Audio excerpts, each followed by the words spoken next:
Teman-teman, selamat pagi. Kita akan merenungkan firman Tuhan pagi ini bersama saya, Pendeta Abdi Altar. Dan kita akan bersama-sama berdoa sebelum membaca dan merenungkan firman Allah.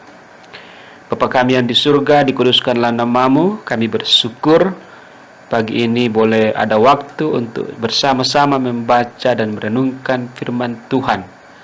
Tolong kami, ya kuasa Roh Kudus bekerja di dalam nama Tuhan Yesus. Amin. Teman-teman yang dikasihi oleh Tuhan Yesus,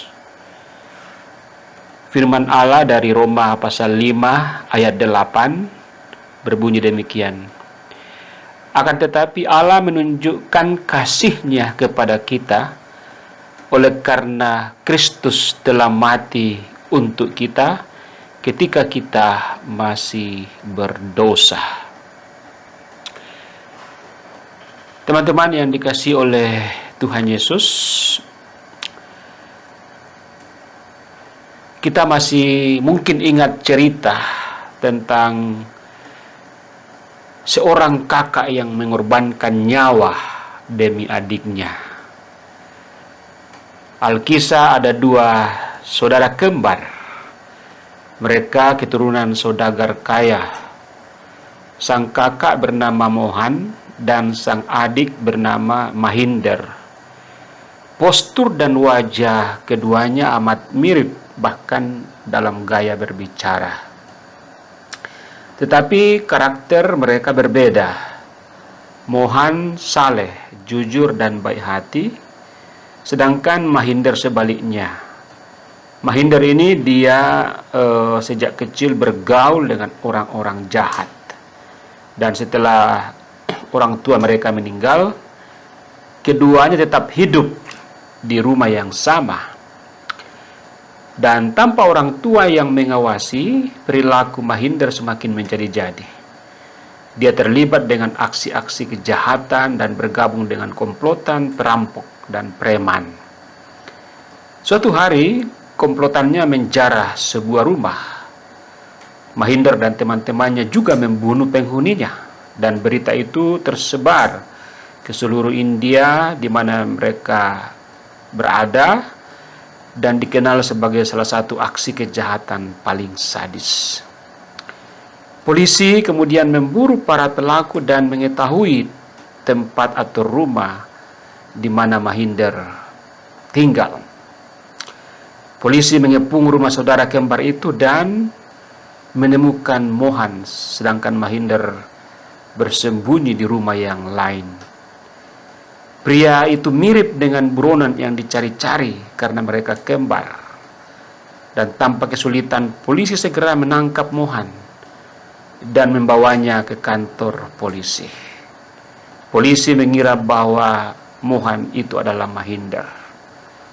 Di sana dia diinterogasi dan anehnya Mohan mengaku saja sebagai Mahinder, otak pelaku kejahatan sadis itu.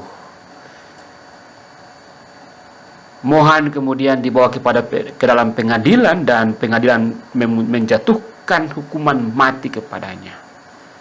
Dan baru beberapa tahun kemudian polisi menyadari bahwa mereka telah salah tangkap dan pengadilan menjatuhkan hukuman mati kepada orang yang tidak bersalah.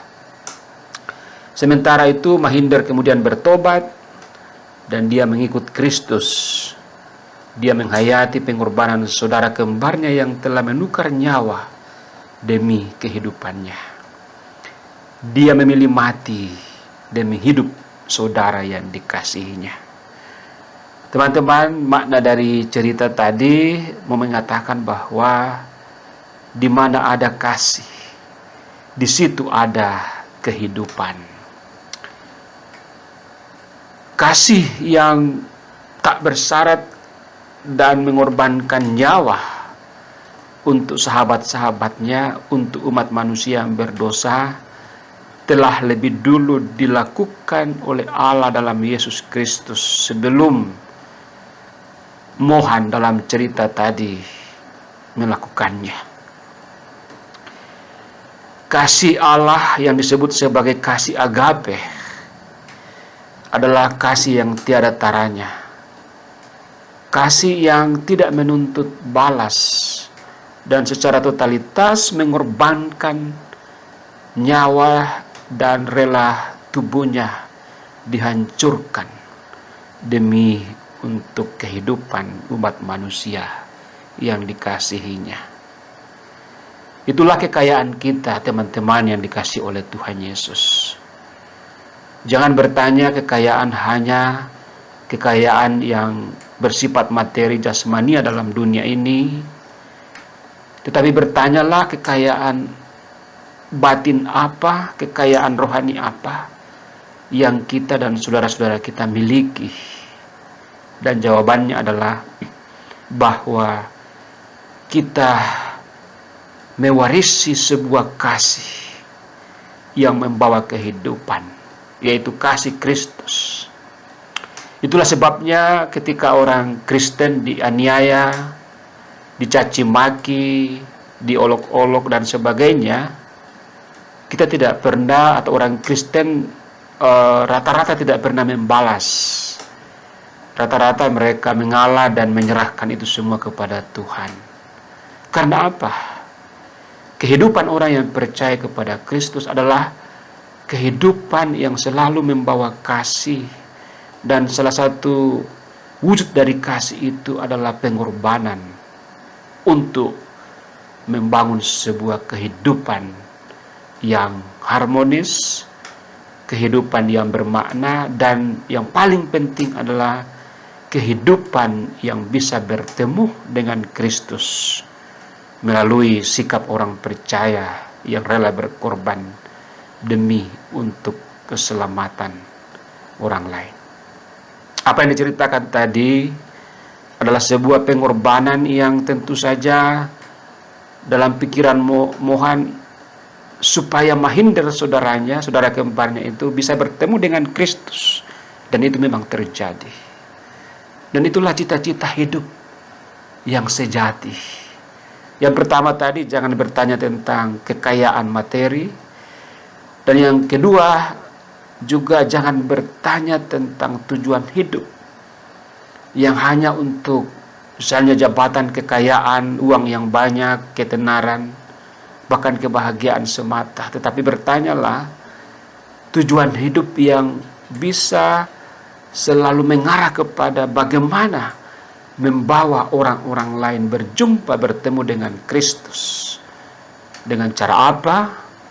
Dengan cara rela berkorban demi orang lain. Saya kira pengorbanan yang ekstrim seperti yang dilakukan oleh Mohan tadi tidak demikian juga. Tetapi adakah kita benar-benar menampakkan keteladanan kasih yang bisa membuat orang menyadari bahwa kasih yang kita teladankan itu bukan berasal dari diri kita sendiri, tapi berasal daripada Kristus yang lebih dulu mengajarkan dan melakonkan kasih itu. Dikatakan bahwa oleh karena Kristus telah mati untuk kita ketika kita atau manusia masih berdosa. Jadi Kristus datang bukan untuk orang yang tidak berdosa. Dia datang untuk berkorban, memberi kasih bagi orang-orang, terutama bagi orang-orang yang seperti Mahinder tadi, yang berada di dalam kemabukan kejahatan.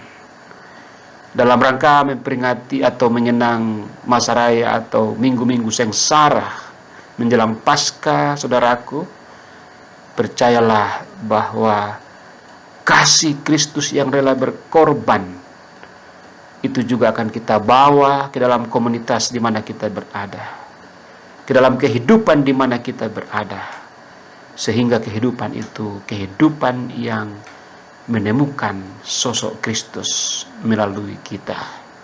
Di mana ada kasih, di situ ada kehidupan. Demikian renungan firman Tuhan, teman-teman. Mari kita berdoa. Syukur dan pujian kami naikkan kepadamu ya Tuhan. Setelah sejenak kami boleh mendengarkan firman-Mu dan renungannya, kiranya menjadi rema dalam kehidupan setiap kami, sahabat-sahabat Kristus. Di dalam dan demi nama Tuhan Yesus, kami melanjutkan aktivitas kami dan kami berdoa. Haleluya. Amin. Teman-teman, demikian firman Allah. Tuhan Yesus tetap beserta kita. Amin.